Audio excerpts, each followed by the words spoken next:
오늘은 예수님께서 말씀하신 복에 관하여 또 우리가 생각하고 기대해왔던 복에 관하여 이것이 얼마나 일치하는가, 또 얼마나 큰 차이가 있는가, 이런 것들을 발견할 수 있는 귀한 시간이 되었으면 좋겠습니다. 이런 말을 들어본 적이 있습니다. 예수님을 믿는 것이 가장 큰 복입니다 라는 말이 준비하는 중에 생각이 나서 곰곰이 그 생각에 잠겨 보았습니다. 이것은 예수님을 믿는 사람들의 고백일 때, 같은 신앙을 하는 사람들 사이에서는 좋은 의미를 가집니다. 하지만 예수님을 믿지 않는 사람들에게는 이 말은 이해되지 않고 또 의미를 가지지 못할 때가 있는 것 같습니다. 또 이런 생각을 해봤습니다. 나에게 복이라고 여겨지는 것들을 전부 다 적어서 보다 덜 중요한 것을 하나씩 지웠을 때 과연 제일 마지막에 남게 될 그것은 무엇일까? 내가 정말 가장 귀하다고 여기는 그 복으로 예수님을 믿는 것이라는 말이 남을까? 라는 생각을 또 해보았습니다. 성경은 복에 대해서 말합니다. 성경이 말하고 있는 복은 우리가 생각하고 기대하는 그 복과 일치하지 않을 때 우리는 어떤 표정을 짓게 될까요? 사실 우리가 바라고 기대하는 복은 어쩌면 우리의 현실의 변화를 줄 수 있는 것을 말하는 것 같습니다. 물질과 건강, 또 명예, 때로는 성장을 복이라고 여기는 것 같습니다. 그런 것들을 생각하면 마음이 좋습니다. 우리는 복에 대해서 자주 이야기합니다. 2월이 되었고 이제 또 설이 남아있죠. 우리는 새해 복 많이 받으십시오 라는 이 인사말 속에 우리는 그 복에 어떤 의미를 담아 전하는지, 어떤 행복을 또 그렸는지 돌아볼 필요가 있는 것 같습니다. 우리가 바라는 복은 우리의 기대를 충족시켜 주는 것일 때가 많습니다. 또 이것은 때로는 다른 사람들과의 비교, 누구보다 더 잘 되기를, 우리 자녀와 손주들이 누구보다 더 잘 되기를, 이런 비교를 통해서 나타나기도 합니다. 또 비교하곤 합니다. 다른 교회들과 비교하기도 합니다. 어떤 평균들과 우리를 비교하기도 합니다. 때로는 지난날에 우리 자신과 비교하기도 합니다. 그것들과 비교했을 때에 좀 더 나아졌으면 우리는 그것을 복이라고 또 여길 때가 있는 것 같습니다. 그러다 보니 성경이 말하는 복, 특히 예수님께서 공생의 사역을 시작하시고 처음 말씀하셨던 이 복의 의미가 와닿지 않을 때가 있는 것 같습니다. 예수님께서 말씀하신 복이 복으로 여겨지지 않을 때, 팔복의 말씀을 수없이 읽었으나 이 말씀이 우리에게 복으로 여겨지지 않을 때 우리는 질문해야 합니다. 주님, 내가 생각하는 복과 주님이 말씀하시는 복은 다소 차이가 있네요. 오늘 본문의 상황을 우리는 짚고 살펴보아야 합니다. 예수님께서 공생의 사역을 시작하셨고 4장에 시작하셨고 갈릴리 온 회당을 가르치시며 말씀을 가르치시고 하나님의 나라를 전파하시고 모든 병자들을 고치시니 갈릴리와 온 유대와 요단강 건너편과 유대와 팔레스타인 온 지역이 예수님께 모여드는 상황을 우리는 머릿속으로 그려야 합니다. 못 고치시는 병이 없었고 하나님의 나라를 전파하시니 많은 군중이 점점 더 몰려들어 오늘 본문은 예수님께 선 산 위에 앉으시고 많은 사람들이 그 산을 둘러싸고 예수님의 말씀을 듣고자 나온 상황을 우리는 반드시 기억하면서 오늘의 말씀을 읽어야 합니다. 3절의 말씀은 이럽니다. 이렇게 되어 있습니다. 심령이 가난한 자는 복이 있나니 천국이 그들의 것이다. 헬라어는 심령이 가난한 자라는 표현이 먼저 앞에 나오지 않습니다. 복이 있나니, 이 복되도다라는 이 표현이 훨씬 더 앞에 나옵니다. 복되도다 너희 심령이 가난한 자들이여 라는 어순으로 직역됩니다. 예수님께서는 복되도다 심령이 가난한 자들이여 라고 이야기하신다는 겁니다. 예수님께서는 물질적인 복이나 또 타인과 비교를 통해서 얻어지는 이 명예나 어떤 현상들을 이야기하지 않고 이 팔복에서 말하는 복은 내적인 복을 이야기합니다. 행복. 그러니까 다른 말로 하면 너희는 행복한 사람들이라. 누가요? 심령이 가난한 자는 이라는 표현입니다. 가난한 건 알겠는데 심령이 가난한 건 어떤 사람을 이야기하는 걸까요? 오늘 우리가 다룰 팔복의 말씀 중에요, 네 개는 하나님에 관하여, 또 뒤에 나오는 네 개는 사람의 관계에 관하여 적혀 있는 말씀입니다. 그 중에 제일 첫 번째 심령이 가난한 자든 어떤 의미를 가지고 있냐 그러면, 가난하다는 말이 좁은 의미로는 돈이 없는 사람, 식량이 없는 사람을 이야기합니다. 근데요, 더 넓은 의미로 보자면요, 있어야 할 것이 없는 것, 공급받아야 할 것이 없는 것, 그래서 파산한 사람을 이야기합니다. 그러니까 외부로부터 공급을 받아야 하는데 공급을 받지 못하여 파산한 사람을 향하여 심령이 가난한 자여 라고 표현하고 있다는 것을 우리는 생각해야 됩니다. 심령이 가난하다는 말은요, 외부로부터 공급을 받아야 하는데 하나님에 관하여 위에 네 개가 이야기한다 그랬습니다.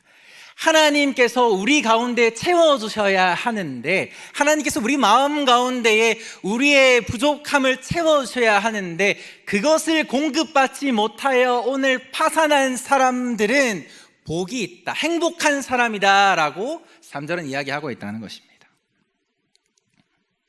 심령이 가난한 사람은 하나님의 은혜를 간절히 바라는 사람, 간절히 바라나 아직 하나님으로부터 공급받지 못한 사람을 이야기합니다. 그 사람을 향하여 예수님께서 말씀하십니다. 그는 행복한 사람이다. 왜냐하면 천국이 그들의 것이기 때문이다. 혹시 이 가운데 하나님의 은혜를 공급받지 못하여 그것으로 날마다 기도하며 매달리고 또 그것을 붙들며 살아가시는 분이 계십니까? 예수님께서는 말씀하십니다. 그 사람은 행복한 사람이다. 왜냐하면 천국이 바로 그들의 것이기 때문이다 라고 예수님께서 말씀하신다는 것을 우리는 알 수 있습니다. 두 번째로, 애통해야 하는 자는 복이 있나니 라는 말씀입니다. 이 애통하는 자라는 말은요, 과거에서 지금까지 계속 해결되지 않고 과거에서 지금까지 계속 연결되어지는 형태를 이야기합니다.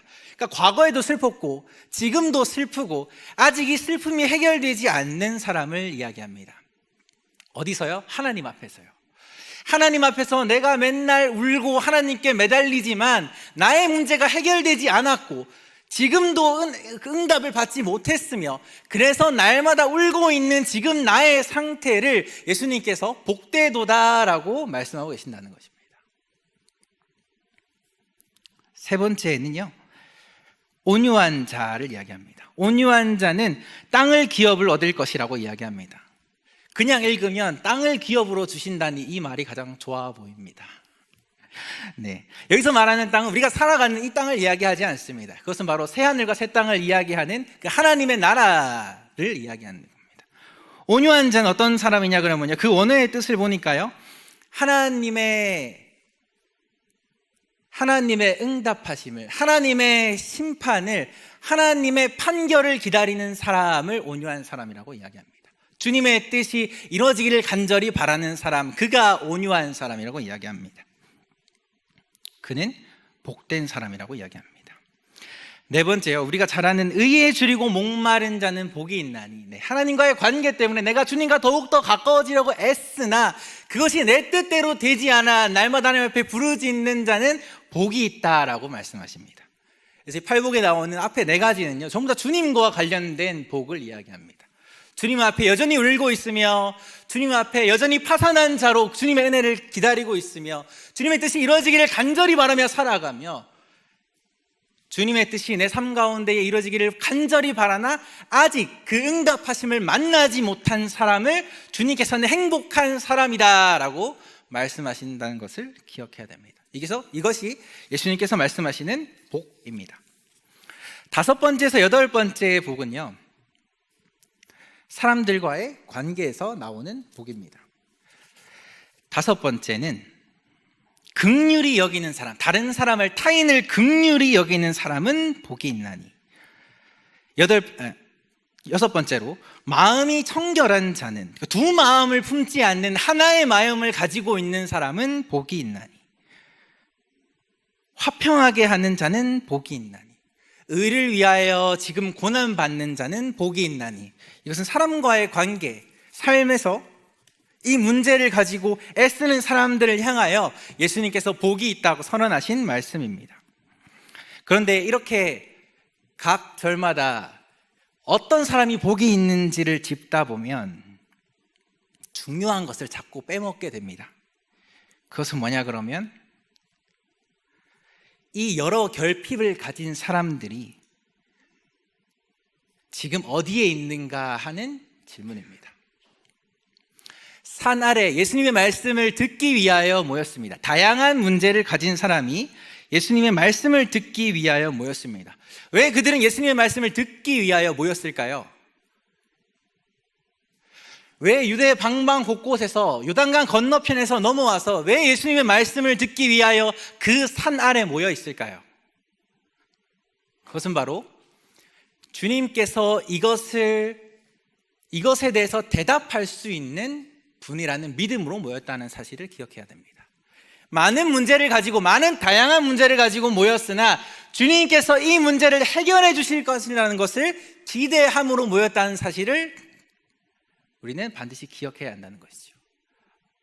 가난한 사람이 누구냐, 애통한 사람이 누구냐, 이 누구냐를 찾기 전에 다양한 문제를 가진, 다양한 어려움을 가진, 다양한 눈물 흘리는 기도 제목을 가진 사람들이 예수 그리스도 앞에 나와서 이 문제의 해답을 얻을 수 있다는 그 믿음으로 예수님 앞에 나왔다는 사실을 우리가 기억할 때에 오늘 우리가 어디 앞에 나가야 하는가, 오늘 우리가 어디에 조금 더 가까이 나아가려고 하는가, 우리의 다양한 문제들이 어디 앞에서 응답을 받을 수 있는가, 그 자리를 확인할 수 있게 됩니다.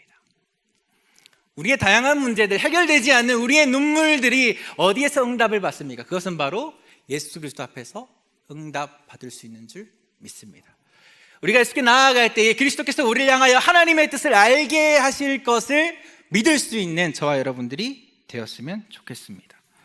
우리의 시선은 우리의 상황과, 우리의 다양한 상황과 관계없이 우리의 시선은 바로 그 예수님의 가르침, 예수님의 말씀, 하나님의 뜻 가운데에 우리 시선이 있어야 될 줄 믿습니다. 다양하게 모인 사람들은요, 그 문제가 해결된 사람들이 아니라는 말입니다. 여전히 눈물을 흘리는 상황, 여전히 고난의 자리가 있고요, 여전히 해결되어지지 않는 이 갈증을 가지고 예수님 앞에 나아갔을 때에 그것을 복되다 선언하시는 분이, 그 다양한 문제가 다른 사람들은 자신의 어려움을 이야기하나 그 모든 어려움으로 복을 바꾸시는, 그 모든 어려움을 복으로 바꾸시는 분이 예수 그리스도이심을 우리는 기억해야 합니다. 우리가 이 말씀을 읽을 때에 팔복이라고 생각합니다. 팔복이라고 많이 외웠습니다. 근데 사실 오늘 본문을 읽어보면요, 복이 있나니라는 말은 총 9번 등장하게 됩니다. 9번째 복은 나로 말미암아 너희를 욕하고 박해하고, 여기 나오는 너희라는 표현은 수많은 군중을 말하지 않습니다. 정확히 집어서 말씀하시는데요, 나로 말미암아 욕하고 박해받는 너희는 복이 있다고 말씀하십니다. 9번째 사람은 자신의 어려움을 변명하거나, 때로는 내 신앙이 얼마나 당신의 지적 앞에 합리적인지를 설명하는 사람이 아니라 그리스도로 말미암아 고난받는 너희, 나를 따라옴으로 말미암아 손가락질과 비난을 받는 너희를 향하여 너희는 행복한 사람이라고 말씀하시는 이 주님의 말씀을 기억할 수 있는 우리 동촌제일교회가 되었으면 좋겠습니다.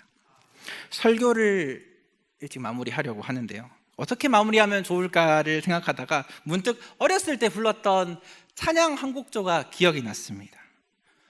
주의 발자취를 제가 잘 기억이 안 나는데요, 주의 발자취를 따름이 어찌 즐거운 일 아닌가, 마음은 밝은 하늘 열리고 밝은 빛이 비친다, 발자취를 따라가자 기쁜 마음으로, 발자취를 따라가자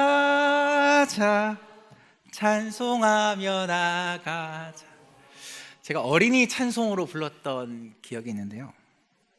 이 찬양의 한 곡조를 가사들을 다시 한 번 더 되짚어 보면서 이게 정말 쉽게 고백할 수 없는 고백이었구나. 내가 주님의 발자취를 따르며 노래하며 찬양하며 그 길을 따라 걷겠다라는 이 뜻 모르고 하던 고백이 왜 이리 무겁고 또 하지만 나아가야 할 방향에 관한 노래였구나라는 생각을 했습니다. 9번째 복을 받을 수 있는 우리 모든 동촌 제일교회 성도님들이 되셨으면 좋겠습니다. 주님의 발자취를 따름으로 주님 앞에서 복과 위로를 누리시는 우리 모든 동촌 제일교회가 되기를 간절히 원합니다.